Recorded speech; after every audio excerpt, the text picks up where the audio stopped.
Hello, मैं Vikas. My new YouTube channel Vikas maths में आप सभी का स्वागत है। चलिए दोस्तों, आज हम एक नंबर सिस्टम में न्यू टॉपिक रिमाइंडर थ्योरम पढ़ते हैं और जानते हैं रिमाइंडर थ्योरम के बारे में। ठीक है, तो आज का जो टॉपिक होगा दोस्तों, वो टॉपिक है रिमाइंडर थ्योरम, इसे हिंदी में शेषफल प्रमेय बोलते हैं। ठीक है, तो बेसिकली आमतौर पर शेषफल प्रमेय होता क्या है, तो सबसे पहले हम लोग जानते हैं शेषफल। ठीक है, क्योंकि नियमों से ही एक थ्योरम बनती है। सबसे पहले हम समझते हैं कि शेषफल होता क्या है। जैसे मैंने अगर 36 में अगर 7 से डिवाइड किया, ठीक है, तो आप कहेंगे सर 36 में 7 5 जा 35, यानी देख पाएंगे तो रिमाइंडर कितना है 1। यही जो रिमाइंडर है इसे हम लोग हिंदी में बोलते हैं शेषफल। क्या बोलते हैं दोस्तों? शेषफल। इसी रिमाइंडर को हम आगे बढ़ाएंगे। ये आपके सामने एक नॉर्मल तरीके से नहीं, बहुत सारे तरीकों से आपको मिलेगा। तो हम देखते हैं रिमाइंडर थ्योरम का बेसिकली पार्ट कैसे बनता है। तो हम लोग समझते हैं टाइप के अकॉर्डिंग पढ़ेंगे। पहले इसके बारे में डिटेल से कुछ चीजें समझ लेते हैं, ठीक है, उसके बारे में आगे से फॉरवर्ड करेंगे। तो आप ऐसे समझो, किसी भी नंबर के दो रिमाइंडर होते हैं। किसी भी नंबर के दो रिमाइंडर होते हैं दोस्तों। एक पॉजिटिव इंटीजर होता है और एक नेगेटिव इंटीजर। बोले तो एक धनात्मक वैल्यू होगी और एक ऋणात्मक वैल्यू होगी। ठीक है, तो जैसे मैंने अभी देखा कि अगर मैंने 36 में 7 से डिवाइड किया, अगर 36 में 7 से डिवाइड किया, तो मैं पॉजिटिव इंटीजर के लिए क्या लिखूंगा? आप खुद से सोचिए, अगर हमें किसी संख्या का पॉजिटिव इंटीजर रिमाइंडर चाहिए, मींस टू धनात्मक वैल्यू चाहिए, तो हमें इसमें से एक छोटा नंबर घटाना होगा। अगर इसमें से छोटा नंबर घटाएंगे धनात्मक, तभी तो आ सकता है। अगर छोटे में से बड़ा घटाएंगे तो वैल्यू कैसी आएगी? नेगेटिव आएगी। तो आप ऐसे समझिए कि 36 से जस्ट छोटा नंबर, यानी 36 से वह छोटा नंबर जो 7 से पूरा पूरा कटे। तो सर आप कहेंगे 7 पंजे 35, यानी कितना हो जाएगा दोस्तों? 5, यानी 7 पंजे 35। तो सर शेष पर कितना बचा? 1, यानी इसे हम कुछ देर के लिए मान लेते हैं +1। ठीक है, अब ऐसी ही बात करूं, अगर मैं नेगेटिव की बात करूं तो हमारे पास पॉजिटिव कैसा आया? +1।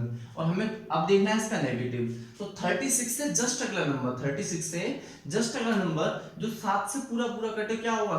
7 पंजे 35 तो ये हो गया। अब 35 से 5 से अगला नंबर कौन सा आएगा? 6।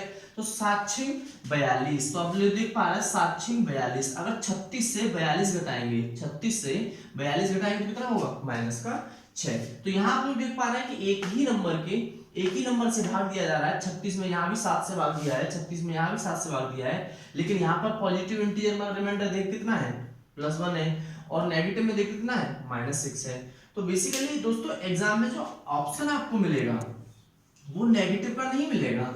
टेक्निकली वे में हम यूज कर सकते हैं, सिर्फ अपने प्रयोग के लिए माइनस का नेगेटिव रिमाइंडर निकाल सकते हैं, लेकिन एग्जाम में हमें इसका आंसर पॉजिटिव ही देना होगा। ठीक है, चलिए दोस्तों कुछ एग्जांपल्स लेते हैं कि रिमाइंडर कैसे निकलेगा। तो हमने अभी यही एक एग्जांपल समझा कि 36 में 7 से भाग देंगे तो 7 5 जा 35, और 36 - 35, सो आई विल गेट 1। ठीक है, 36 से जस्ट अगला नंबर, 36 से जस्ट अगला नंबर जो 7 से पूरा पूरा कटे, तो 7 6 42। अब जरा देखिएगा 36 - 42, इसका मतलब कितना हो गया? -6। यानी यहाँ रिमाइंडर हमने क्या देखा? +1 और -6। जैसे एक और क्वेश्चन लिया, जैसे मैंने कहा 43। अगर यहाँ से हम बात करें 6, अगर 43 में 6 से डिवाइड करेंगे तो 6 7 जब 43, तो एक रिमाइंडर कितना आने वाला है? +1। 6 7 42 होता है। 43 - 42 कितना होगा? 1 होगा।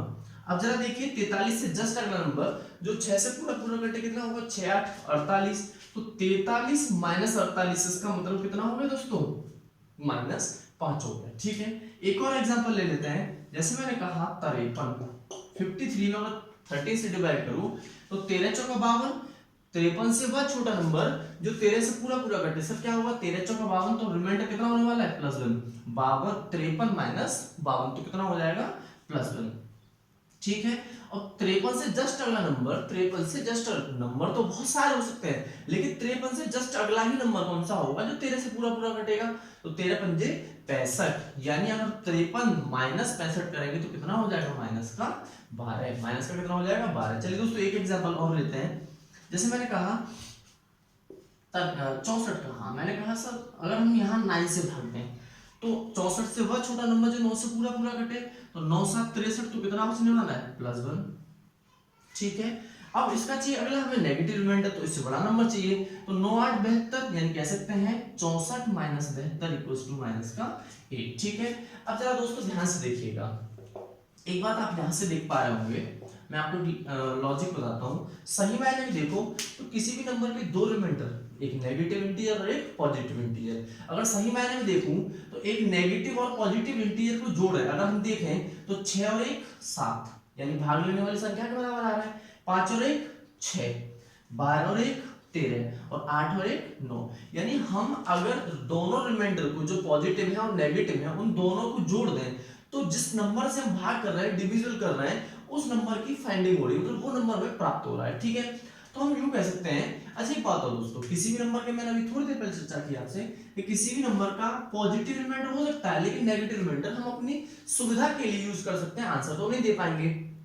तो याद रखिए दोस्तों, अगर आपके पास नेगेटिव रिमाइंडर है, मान लीजिए कि आपके पास पॉजिटिव रिमाइंडर न होकर के नेगेटिव रिमाइंडर है, और नेगेटिव रिमाइंडर को हमें पॉजिटिव रिमाइंडर में कन्वर्ट करना है, तो याद रखिए दोस्तों, जिस नंबर से आप डिवाइड कर रहे हैं, जिस नंबर से आप डिवाइड कर रहे हैं, उस नेगेटिव रिमाइंडर को आप लेस कर दीजिए। यानी अगर मैं 7 माइनस 6 कर दूं, तो यहां से भी रिमाइंडर मुझे कितना मिलेगा +1। कितना मिलेगा दोस्तों +1। ऐसे यहां देखूं तो ये तो हो सकता है, ये माइनस का 6 रिमाइंडर तो हो नहीं सकता, माइनस का 5 रिमाइंडर तो हो नहीं सकता, तो हमें इसे पॉजिटिव में कन्वर्ट करने के लिए, पॉजिटिव रिमाइंडर बनाने के लिए 6 - 5, सो आई विल गेट कितना हो जाएगा +1। तो यहाँ भी आप रिमाइंडर कितना दिख पा रहे हैं +1, और यहाँ कितना दिख पा रहे हैं +1।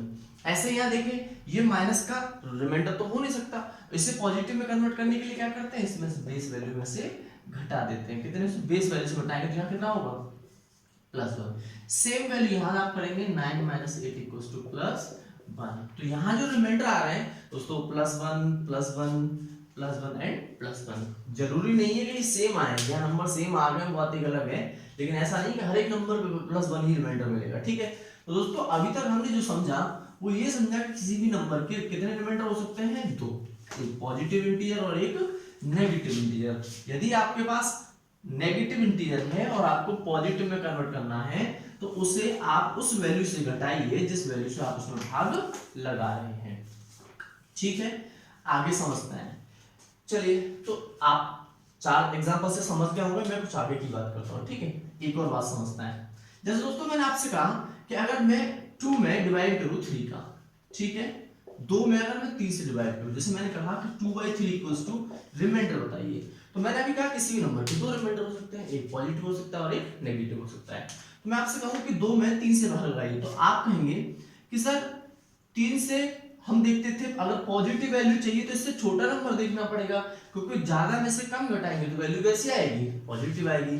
तो 2 से वह छोटा नंबर जो 3 से पूरा पूरा कटे, तो सर आप कहेंगे 0। क्या कहेंगे 0।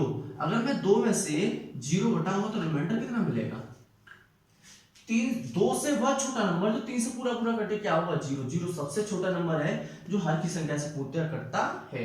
तो यार 3 यहाँ भाग देंगे तो 0 कितना बचेगा +2। अब जरा देखिएगा, मुझे पॉजिटिव तो मिल गया और हमें कैसा चाहिए अब नेगेटिव। तो 2 से जस्ट अगला नंबर जो 3 से पूरा पूरा कटे, तो क्या होगा वो 3 होगा, 3 बन जा 3 हम यहाँ देख पा रहे हैं। 2 में से -3 जाएगा तो कितना बचेगा -1। यानी हम लोग क्या देख पाए कि अगर हम किसी नंबर में जैसे मैंने कहा 2/3 इक्वल्स टू रिमाइंडर, तो आप ऐसे सोचो कि इसका एक रिमाइंडर तो +2 ही हो जाएगा, एक रिमाइंडर तो +2 हो जाएगा, क्योंकि भाग लेने वाली संख्या से नंबर कैसा है, छोटा है। अगर ऐसा केस होता है तो वो हमेशा जो छोटा नंबर है वही सबसे पहला एक रिमाइंडर होगा। ठीक है, अब खुद से सोचिए, अब इसका रिमाइंडर निकालना है मुझे नेगेटिव, तो मैं आपसे ऐसे कहूं कि 2 से जस्ट अगला नंबर जो 3 से पूरा पूरा कटे, 2 से जस्ट अगला नंबर जो 3 से पूरा पूरा कटे कितना होगा 3 बन जा 3, यानी 2 - 3 इक्वल्स टू -1 हो जाएगा। ठीक है, ये पहला सवाल लिया। जैसे मैंने कहा 16/17, तो देखो भाग लगने वाली संख्या से नंबर छोटा है, तो क्या एक रिमाइंडर अपने आप में +16 नहीं होगा, बिल्कुल होगा। अब यहाँ बात करें नेगेटिव रिमाइंडर की, तो 16 से जस्ट अगर मैं 17 से पूरा करें क्या होगा 17 होगा। 17 एकदम 17 तो माइनस का 1 मींस 2, 16 - 17 कितना हो जाएगा -1 हो जाएगा। जैसे अगर मैं एक और एग्जांपल लेने की बात करूं, जैसे बात करूं मैं 18/16 18/21, तो एक रिमाइंडर कितना हो जाएगा, प्लस का 18 प्लस का 18। हालांकि ये अभी सॉल्व हो सकता है, लेकिन मैं आपको कुछ और तरीके से बात कर रहा हूँ। तो यहाँ से देखें, तो यहाँ अगर बात करें तो कितना हो जाएगा, माइनस का 3 हो जाएगा, कोई दिक्कत नहीं है। चलिए, अभी मैंने बताया था किसी भी नंबर का पॉजिटिव रिमाइंडर हो सकता है लेकिन नेगेटिव रिमाइंडर नहीं हो सकता। तो नेगेटिव रिमाइंडर को पॉजिटिव रिमाइंडर में कन्वर्ट करने के लिए दोस्तों क्या करते थे, उसे बेस वैल्यू से लेस कर देते थे। यानी 3 - 1 इक्वल्स टू प्लस का 2। तो जो हमारा जो फाइनल रिमाइंडर होगा वो क्या होगा, +2 होगा। याद देख पा रहे हैं, 17 - 1 कितना हो जाएगा, 60। प्लस लगानी कोई नहीं, प्लस लगा दीजिए या न लगा दीजिए, उससे कोई फर्क नहीं पड़ेगा। यहाँ देख पाए, इस पॉजिटिव तो है लेकिन इस नेगेटिव को पॉजिटिव में कन्वर्ट करने के लिए 21 - 3, so I will get 18। Okay, this is your reminder. तो हमने भी बात समझी, किसी भी नंबर में बड़े से भाग लगाए या छोटे से भाग लगाए, रिमाइंडर दो ही आते हैं, एक पॉजिटिव और एक नेगेटिव। तो दोनों ही रिमाइंडर आपको समझ में आ गए होंगे। चलिए दोस्तों, अब एक बात समझते हैं दोस्तों, इतनी बात समझ में आया हम लोग, पहले अभी तक हमने भी रिमाइंडर निकालना सीखा। अच्छा एक बात बताइए, मैं एक क्वेश्चन लेता हूं, एक क्वेश्चन से आपको एक बात समझाना चाहूंगा, तो आप उसे प्लीज केयरफुली सुनिएगा। वही आपके पास क्वेश्चन होगा जो आपके पूरे कंसेप्ट को क्लियर करेगा, ठीक है। जैसे आपके पास कोई एक एग्जाम में सवाल आया, हालांकि वो एग्जाम का सवाल नहीं है, वो मैं खुद डिस्कस कर रहा हूं। जैसे मैंने कहा 23 × 34 डिवाइड बाई 9, ठीक है। 23 × 34 डिवाइड बाई 9। आपको यहां से एक रिमाइंडर निकालना है दोस्तों। क्या निकालना है, रिमाइंडर। 23 × 34 डिवाइड बाई 9 एक क्वेश्चन है, ध्यान से देखिएगा। अगर मैं सही मायने में देखूं, इसकी रिमाइंडर अगर मुझे अलग निकालने हैं तो मैं ऐसे निकालूंगा, 23 में डिवाइड करूंगा 9 से, 9 दूनी 18 प्लस का 5 बच जाएगा। अब तो समझ पा रहे होंगे आप लोग। और 9 के 27 माइनस का कितना हो जाएगा, 4। यानी एक इसका पॉजिटिव रिमाइंडर होगा +5 और नेगेटिव रिमाइंडर होगा माइनस का 4। ओके, यानी 23 से बहुत छोटा नंबर जो 9 से पूरा पूरा कटे 18, 23 - 18 5 हो जाएगा। 23 से जस्ट अगला नंबर जो 9 से पूरा कटे 27, 23 - 27 -4। यहाँ देख पाए तो 9 के 27 प्लस का 7 हो जाएगा, 9 चौक 36 माइनस का 2 हो जाएगा, कोई दिक्कत नहीं। चलिए दोस्तों, अब मैं आपसे ऐसे बात करूं कि इसकी मैं फर्स्ट पोजीशन लूं। जैसे मैंने कहा कि 23 × 34 डिवाइड बाई 9। अगर मैं इसके पॉजिटिव और पॉजिटिव रिमाइंडर लेता हूं, अगर मैं इसके पॉजिटिव रिमाइंडर लेता हूं, 23 का पॉजिटिव रिमाइंडर कितना है दोस्तों, +5, और 34 का प्लस रिमाइंडर कितना है, प्लस का 7। बीच में साइन किसका है दोस्तों, मल्टीपल का। याद रखिएगा, साइन जो भी है उसी साइन को आप यूज करेंगे, इनटू 7। तो यहाँ देख पाएंगे 5 × 7 कितना होता है, 35। 35/9। दोस्तों आप ऐसे कभी नहीं कह सकते कि भाग लगने वाली संख्या से रिमाइंडर बड़ा हो। अगर ऐसा है तो आप उसे अगेन डिवाइड करिए। तो हम ऐसे कह सकते हैं कि 9 × 27 और 35 - 27 का मतलब कितना हो जाएगा, प्लस का